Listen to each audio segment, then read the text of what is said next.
안녕하세요. 더필플랜트의 에레디수입니다. 오늘은 겨울철 식물 택배 방법 및 노하우에 대해 한번 이야기해 보려고 합니다. 여기 있는 이 몬스테라를 택배로 한번 발송해 보려고 하는데요. 우선 준비물들은 스티로폼 박스, 종이나 신문지, 스카치 테이프, 핫팩이 있습니다. 먼저 종이나 신문지를 잘 접어서 화분의 표면에 흙을 덮어주는 작업부터 시작을 합니다. 이 작업은 화분 안에 있는 흙이 쏟아지거나 화분 안에 있는 물이 흘러나오는 것을 막아줍니다.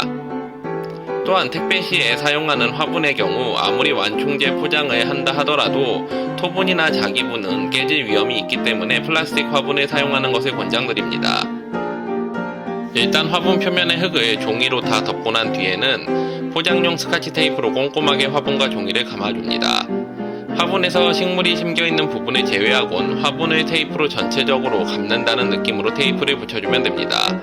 화분 하단에 물구멍도 잊지 말고 테이프로 막아줍니다. 이때 꼼꼼하게 하지 않을 경우 화분 내부의 흙이나 물이 택배 운반 중 빠져나올 수 있으므로 주의합니다. 화분을 테이프로 다 감아준 뒤에는 스티로폼 상자 내에 화분을 위치시켜 봅니다. 상자의 사이즈가 충분한지 그리고 얼마나 이격이 있는지 등을 확인합니다. 가능하면 화분 사이즈와 딱 맞는 크기의 상자를 사용하는 것이 좋습니다. 상자 내에서 화분의 위치를 정하고 나면 핫팩을 붙일 위치를 확인합니다. 핫팩은 공기 중에 산소와 반응해야 열을 낼 수 있으므로 발열까지 시간이 좀 걸리기 때문에 미리 봉지에서 뜯어낸 뒤 흔들어 두는 것이 좋습니다. 이제 화분을 상자 내에 위치시키고 테이프로 고정을 하는 작업을 시작합니다. 플라스틱 화분의 경우 다른 화분에 비해 무게가 가벼운 편이기 때문에 테이프로만 고정을 해도 운반 도중 상자로부터 분리되는 경우는 거의 없습니다. 그러나 토분이나 자기분의 경우 무게가 상당하기 때문에 깨질 위험도 증가할 뿐더러 화분이 상자 내에서 고정되지 못하고 움직이다가 식물을 다치게 할 위험이 큽니다. 또한 흙의 무게 역시 매우 중요한데요. 코코피트 등으로 된 가벼운 흙은 역시나 배송에 유리한 점이 많기 때문에 될 수 있는 한 가벼운 흙으로 식물을 식재하여 발송하는 것을 권장드립니다. 만약 화분이나 흙의 무게가 너무 많이 나가 발송 중 화분이 상자 내에서 따로 놀 것 같은 경우에는 상자 측면에 구멍을 내어 원예용 철사를 상자 바깥쪽으로부터 안쪽으로 연결하여 화분을 고정하고 철사가 스티로폼과 맞닿는 부분이 파이지 않게 테이핑을 하는 것을 권장드립니다.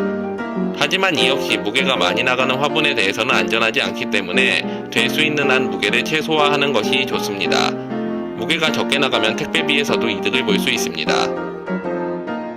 상자 내에 화분을 단단하게 고정시키고 나면 핫팩을 붙일 위치를 찾아 핫팩을 테이프로 고정시킵니다. 이때 핫팩을 테이프로 완전히 밀봉하게 되면 산소와 반응하여 열을 내야 할 핫팩이 제 기능을 하지 못하기 때문에 산소와 반응할 면적을 남겨두고 일부분에만 테이핑을 해야 합니다.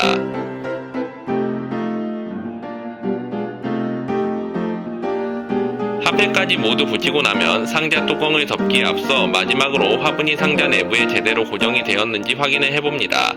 상자를 위아래로 돌려가면서 화분이 제대로 고정되었는지 혹은 떨어지지 않았는지를 확인해 봅니다. 화분의 고정 상태가 약간 불량해서 추가로 테이핑을 하기로 합니다. 화분이 조금이라도 움직임이 있다면 다시 한번 확인해서 단단히 고정시키는 것을 권장드립니다. 화분이 상자 내에서 조금씩 흔들리다 보면 운반 중에 결국 테이프가 떨어져 식물이 손상될 수 있기 때문입니다. 테이핑을 마치고 다시 한번 상자를 위아래로 돌려가며 화분이 제대로 고정되었는지 확인해 봅니다. 이번엔 제대로 고정이 된 것 같네요. 이제 뚜껑을 덮고 테이프로 측면을 꼼꼼하게 감아 붙여줍니다. 이렇게 포장하면 추운 영하의 날씨에도 안전하게 식물이 목적지까지 도착할 수 있습니다.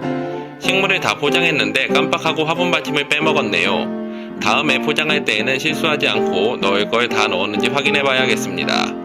이제 포장을 끝냈으니 우체국으로 택배를 붙이러 가야겠군요.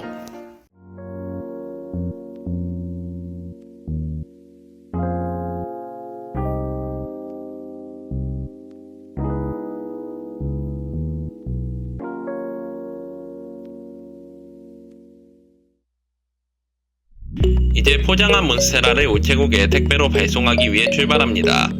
식물 택배의 경우 우체국을 이용하는 것을 권장드리는데요. 특별한 일이 없는 이상 우체국 택배를 이용하면 제주도 및 도서지방을 제외한 국내 전 지역에 대해 발송 후 하루 뒤에 배송이 완료되기 때문입니다.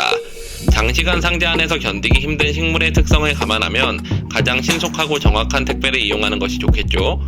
특히나 겨울철의 경우에는 우체국 택배를 이용하는 것이 더더욱 필수적인데요. 그 이유는 타 택배사들의 경우 택배 물품을 영하의 날씨에도 건물 밖에 노지에 야적하는 경우들이 많은데, 우체국의 경우 모든 택배는 실내 보관이기 때문에 상자 밖의 온도가 영하로 떨어지는 시간이 상대적으로 짧습니다. 또한 우체국 택배를 이용할 시 알아둬야 할 사항으로, 이전까지는 우체국 마감 시간인 6시 이전에 접수된 모든 택배에 대해 이길 배송이 원칙이었지만 2022년부터는 우체국 마감 30분 전인 5시 30분까지 접수된 택배 물품에 한해서만 이길 배송하고, 5시 30분 이후에 접수된 것에 대해서는 이틀 후에 배송을 하는 것으로 바뀌었기 때문에 내년부터는 이길 배송을 원하시는 경우 좀 더 일찍 우체국에 도착하셔서 물품을 발송하실 것을 권장드립니다. 이상으로 겨울철 택배 발송 노하우에 대하여 알려드렸고요. 영상 재밌게 보셨다면 구독, 좋아요, 알림 설정까지 해주시면 감사하겠습니다.